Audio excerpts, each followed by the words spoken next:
The media is lashing out at men for soft guy era. Guys, this is the reality that we face in a society when men are demonized, when men say we're done and we're going to walk away. When a man chooses to remain single, he is able to build sufficient amounts of wealth.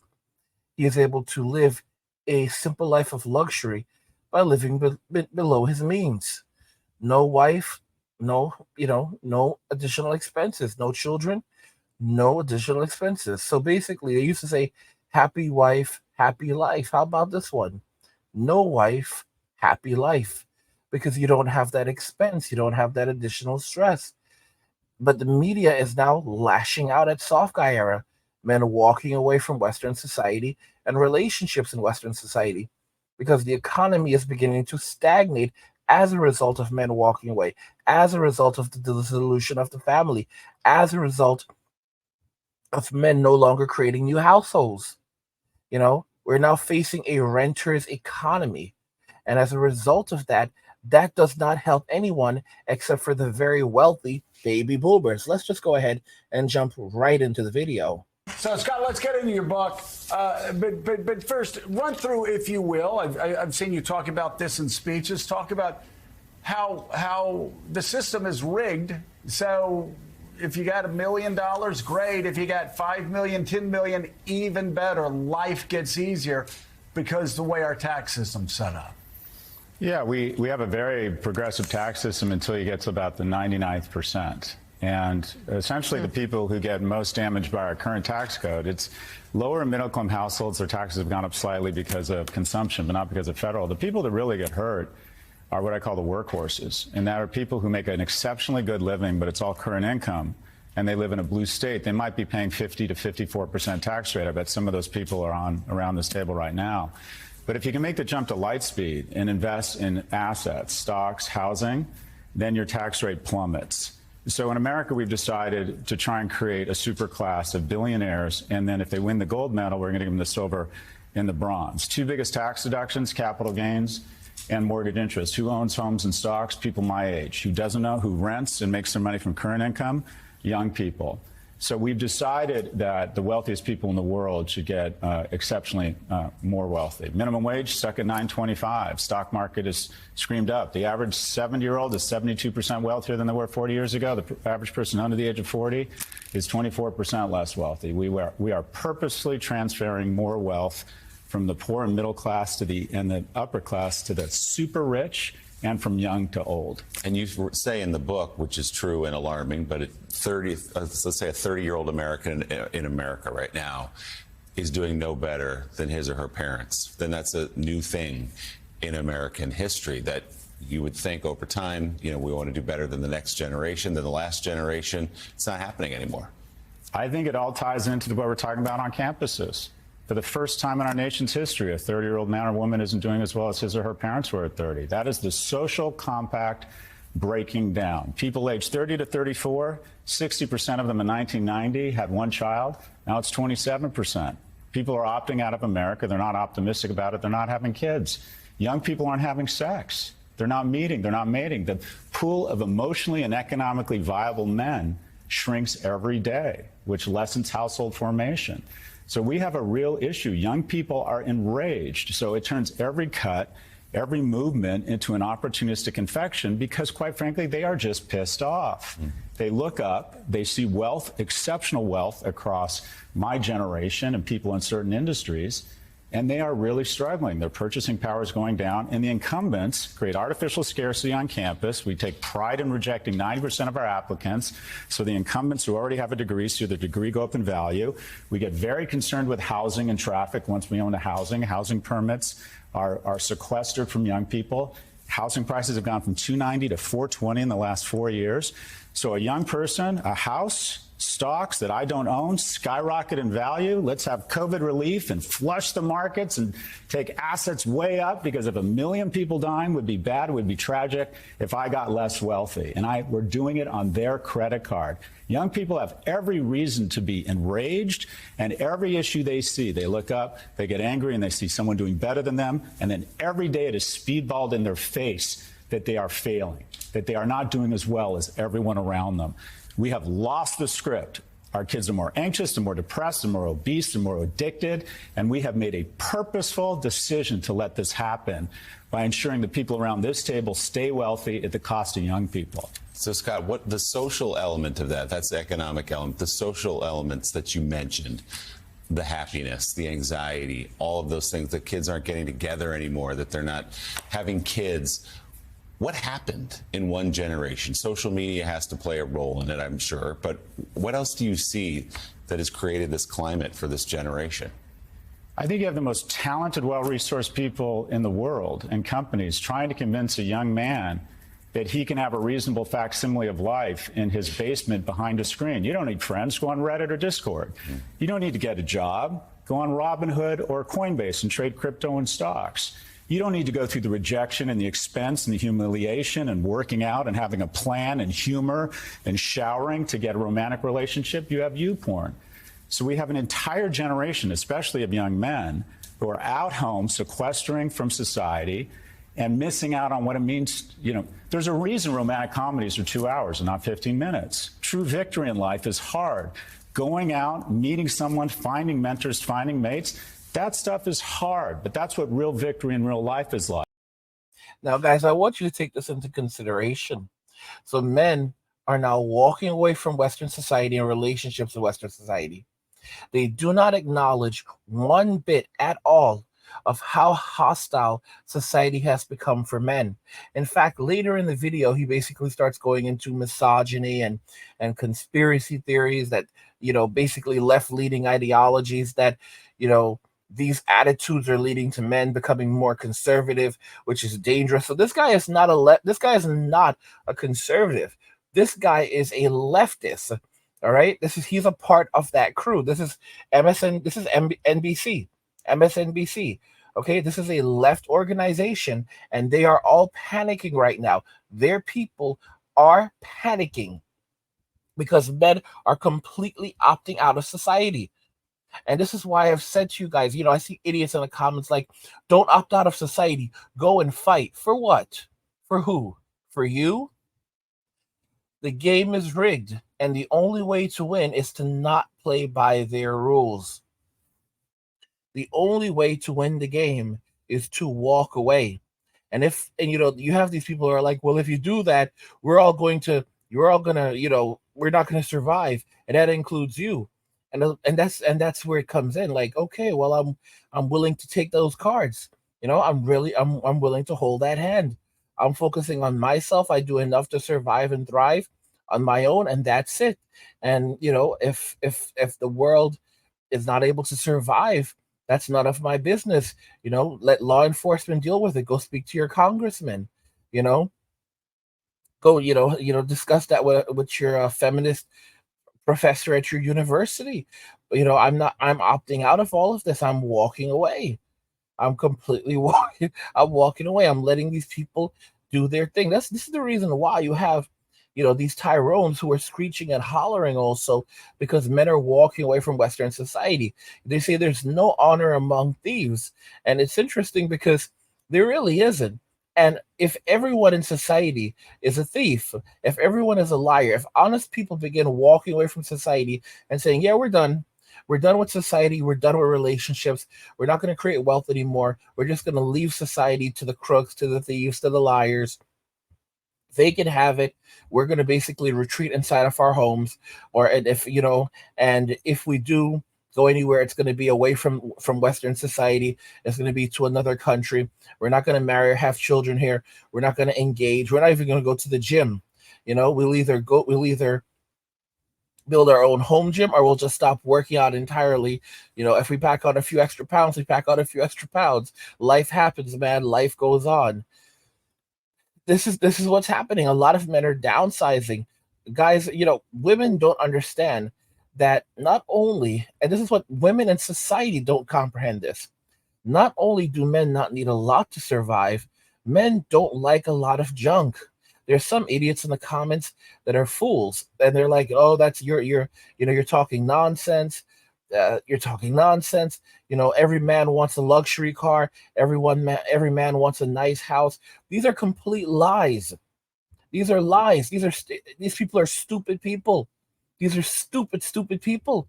I have millionaires, tons of millionaires who've reached out to me, and they basically say, "Hey, I agree. Don't talk about Fight Club so much," because these men, they have millions of dollars. They've already made their money. They are not living in mansions. They are not driving fancy or flashy cars. Some of these guys dress just above bum. Okay? And it's like this is how you know people are poor. This is how you know you're dealing with poor people that have zero financial literacy. Okay? The goal is to be rich, not to look rich. And I don't know. I don't know. It's easier to convince, so it's easier to fool someone than to convince them that they've been fooled. America has gone to absolute hell. Social media is a large part of it, and it's like there's so many guys who, they're trying to chase after wealth, and they're trying to trace money and a lot of these things, and they don't even know why they're doing it, because in their minds they think that these things are going to make them happy. It's going to bring them women. It's going to bring them something that they're missing. And people who are wealthy, people who have done this already, they know firsthand that stuff doesn't make you happy. It makes you miserable. I remember a story. About, I think it was 50 Cent. And he purchased, some of y'all know about this. He went and he purchased, like, I don't know if it was like a mansion from Mike Tyson, someone. And it was a giant mansion. It had, like, I don't know, like 20 rooms, 50 rooms. It was this insanely large mansion. And 50 Cent started talking. He said that he was scared in there. He was in this huge mansion and he was scared in this huge mansion. It hit him like, why the hell do I need all of these rooms? Who the hell is in here with me? What am I doing in this place? I'm just being like really, really, really honest. When you become super wealthy, a lot of people become super stupid because they start acquiring things like yachts and private planes and all of these things, and then they start to watch their money dissipate. And even if they can afford it, the amount of stress that these assets put upon them is ridiculous. Like when you really get to know very wealthy people, you'll often discover that many of them don't have a lot of possessions. They have very specific things. Warren Buffett, he lives in a nice house, but it's the same home that he purchased like 60 years ago. Okay? It's a nice house, but it's something he purchased like 60 years ago, and he refuses to leave. And he's damn right. Because why would you go and put yourself in a place where it's stressful? Put yourself in a stressful situation. I have guys who have lots of money in the bank and they sleep on the floor. I have one guy that constantly loves to say, "Angry, don't stress about it, man. Sleeping on the floor is lit." And some of you are like, "No one likes to sleep on the floor." No, you don't. Maybe you don't like to sleep on the floor. There's a lot of people who like to sleep on the floor. Okay? And it's like money can facilitate happiness, but it cannot buy you happiness. And one of the biggest mistakes you can make in life is trying to use money to buy you happiness, because that'll make you poor, and it'll also make you a target by others. You don't want to flex wealth. A lot of guys, most of the billionaires, they're smarter than you for a reason, because they walk around dressed just above poor, but not so well that anyone would really pay them any attention. Mark Cuban, he looks good. He looks great on Shark Tank. You know, he looks great on Shark Tank and these other shows. Have you seen what Mark Cuban actually looks like in real life? Who's walking around in just like normal clothing. He has like a few toys, but he's very, very careful with that. Like I think he like cooks his own food, and you know, this is how a lot of these people are. Like it's these lunatic Westerners who seem to think that, you know, I'm going to live like I'm going to have all the pretty things that I never had before. That's how modern women think. And so many of them are living in poverty right now, just living on credit or living just above the poverty line and living off the simp economy.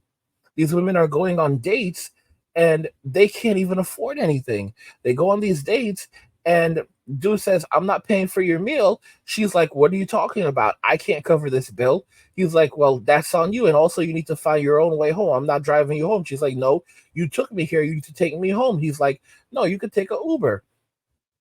You could take an Uber. And she's like, I don't have any money for Uber. Guys, this is nothing new. This is how it's always been with women. Like I remember a coworker, he took this woman out on a date and he said he was just so pissed off with her that he just wanted to hand her a 50 and say, have a good night. This was like over 20 years ago. $50 back then was different. A 50 was very, very different back in those days. But it's like that's just the reality of it. You know, like back then women didn't have it either. I used to work with all of these women, and you know, I made $12 an hour. Sometimes they made more money than me. They had no money. I always had money. I could buy whatever I want. Guys, you have to understand, 20 years ago, $12 an hour was very different 20 years ago. And I grew up in New York. And things were much more expensive in New York. And even then, $12 an hour was still $12 an hour. And on that salary, 20 years ago, or a bit over 20 years ago, I could eat whatever I wanted. I could buy whatever video games I wanted. If a new console came out, I could just, with a single paycheck, I could go pick up a brand new console, pick up a game with it, or a couple of games maybe. And they were just different times back then. And that was making $12 an hour while working part time. And, I always had money in my pocket. Was I rich? No. But I had money in my pocket. I could travel. I could do what I needed to do. I enjoyed the work I did overall. Life was just very different back then, But the women around me, they were always broke. They were always broke. They were always looking for men to buy them drinks, to pay. Like they could make two times the amount of money that you made. There was this chick that I used to work with. She was a full-time worker. She made probably double what I was making. And she had me, we'd go out sometimes and and I'm paying for her drinks, I'm paying for her meals, and she has like no money in her pocket. And it's like, how do you live like this? Like, how are you so broke as a woman? You make way more money than I do, and you don't have any money in your pocket. And the reason why is because of how she lived, because of all the garbage she was buying, the clothing, the purses, the shoes, the hair, the makeup. Yes, guys, this is white girls love their extensions. White girls love their extensions, okay? But they're not cheap. This is the lifestyle that women live is insane. And these modern women today, they don't have anything. They are literally running on fumes right now. And it's interesting how they could talk about men, because basically men are the gatekeepers of society. Men are the gatekeepers of relationships. It's the truth. And when men walk away, society suffers as a result. And now they're panicking because the men are basically like, we're done. Men are not going to protect this society. I have boomers in the comments who are furious that young men don't want to go and defend the country if something happens. Listen to me. The reason why I get so furious with Gen Z is simply because of Gen Z's behavior. I 100% agree with Gen Z on saying, you know what? We're not going to work for trash money, but it has to be balanced. You have Gen Zers who it's like they have no skill sets and they think they should be making $60 an hour. Like, you have no skill sets at all. You live with your parents. You have zero skill sets.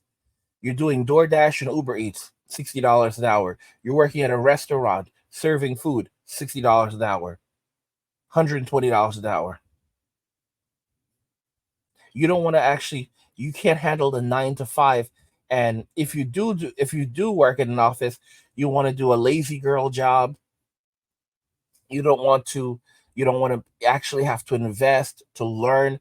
Because guys, this is something, they started us off. I'm a Zennial, so I was born in 1983. And many of you guys went through something similar. This is what Gen X went through. I have to admit, I don't understand Gen Z at all, because Gen Z, they're just not too bright. They have very poor hard skills. By the time I was like 6 years old, I guess this was like in 1989, 1990. We were taking computer classes, and those computers were crap. I hated them. And if we were good, we got to play like games, and there was like a joystick. But it was like, this is like we started using computers back in like in the 80s, and we have to start learning how to do emails. We have to learn how to do Office, use Word. Back in those days, we didn't even have internet started to manifest and become a thing around, I would say right around the late 90s. That's when the internet became more of a standard thing for everyone. Prior to that, it was not in most homes. Most people didn't have it. Most people couldn't access it. You had 56K, and America Online was basically the first introduction to the internet for most people. Gen Z would not even know what America Online is, but America Online was the first introduction to the internet for most people. And Yahoo, before Google came along, Yahoo was life. That was the biggest search engine in the world. There was Yahoo, and then there was also Ask Jeeves. Not everyone used Ask Jeeves, but it was kind of like a niche thing, but it was there, and people were like, "Oh my goodness, Jeeves is kind of cool." But Yahoo was Google before Google was Google. That was that was honestly the first big mainstream search engine. And it's like, we had to learn how to do these things. We had to learn how to write emails, do attachments. We had to learn all these. We had to learn cursive writing. It's amazing that young people don't do cursive anymore. They have no idea how to do cursive. How the hell are you able to sign your signature if you don't do cursive? It's literal stupidity. It's absolute stupidity. You can't do cursive. Like, when I was in school, I struggled with cursive. But the crazy thing is, as an adult, a lot of the things that I struggled with, just simply being able to do them puts us far above our peers. When you're growing up, you're learning how to do these things. You're learning how to use grammar. You're learning math and science and algebra and all these different subjects. And it's amazing because regardless of whether or not I did well on certain exams or in certain subjects, it doesn't matter. The fact is that I learned the structure of these things. I learned how to study. I learned how to learn. I learned how I learned consistency. So it's like, I know how to access information. I mean, I know, don't forget, guys, the Dewey Decimal System. Basically, if you go to the library, how to find books. Like, you have to remember, like, young people today have no idea how to really use a library. Like, Gen Z cannot use a library. They don't know anything about a library. Anything about a library. And society is so busy blaming men for every bad thing that happens. Because, like I said, men are the gatekeepers of society. They are the gatekeepers of prosperity. They are the gatekeepers of the relationship. And the thing is, society will never acknowledge how women have changed, how feminism has affected men in society. Society cannot do it. The elites cannot do it. They're gaslighting men, but then at the same time, they're like, "Oh my gosh, society is collapsing. Everything is going to hell. We're facing we're facing extreme hardships, and men, you need to fix this."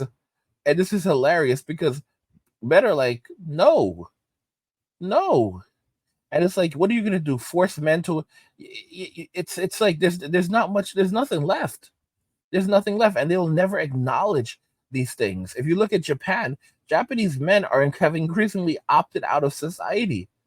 They've opted out of society. Like the population in Japan is shrinking faster than they estimated. Like they started freaking out. Like the population of Japan like crashed in 2022 or 2023. It shrank much small. It became much smaller than they had estimated it would get. And as a result of that, it's only gonna lead to much more serious implications for Japan. And South Korea now has the lowest birth rate in the world.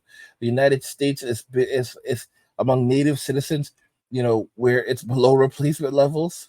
And because a lot of men feel rejected on dating apps, the number of jobs that are accessible to them has gone down. You have essentially a group of men who are saying, I want a low-risk entry into life. And they go down a rabbit hole. When they don't have social connections, and they don't get out, and they don't have the prospect of a romantic relationship, they're more prone to conspiracy theory, they're more prone to misogynistic content, they're less likely to believe in climate change, and some they become really bad citizens. Y'all see this? So basically, they're afraid now that men are isolating themselves from Western society, and it's becoming more difficult to also indoctrinate these men. Because men are basically like, yeah, everything around me is a lie. These are all lies. Nope, you're lying to me. No, I don't believe you anymore. I'm just gonna stay home and play PlayStation 5. It's me and my PlayStation 5. That's life. And that's just shattering these people. It is just absolutely shattering them. And I don't feel bad for them. Guys, don't forget I have another channel called Angry where I discuss gaming, anime, geek stuff, nerd stuff, real world stuff, and whatever else interests me. There's a link to an description of the video. Go check it out. Subscribe to the channel. Support the content. And also, don't forget I have another channel called Men Walking Away. If you're enjoying the content on this channel and you want to see even more content like this, then head over to the Men Walking Away channel. I release daily videos on that channel every single day. There's a link to it in the description of the video. Guys, what do you think regarding all of this? The media is lashing out at men for soft guy era. Let me know your thoughts on this, and we'll talk about it in the comments. Like the video if you like it. Don't forget to subscribe. And if you like the video, share the video. And just remember that all roads lead to MWA, Men Walking Away. And cheers.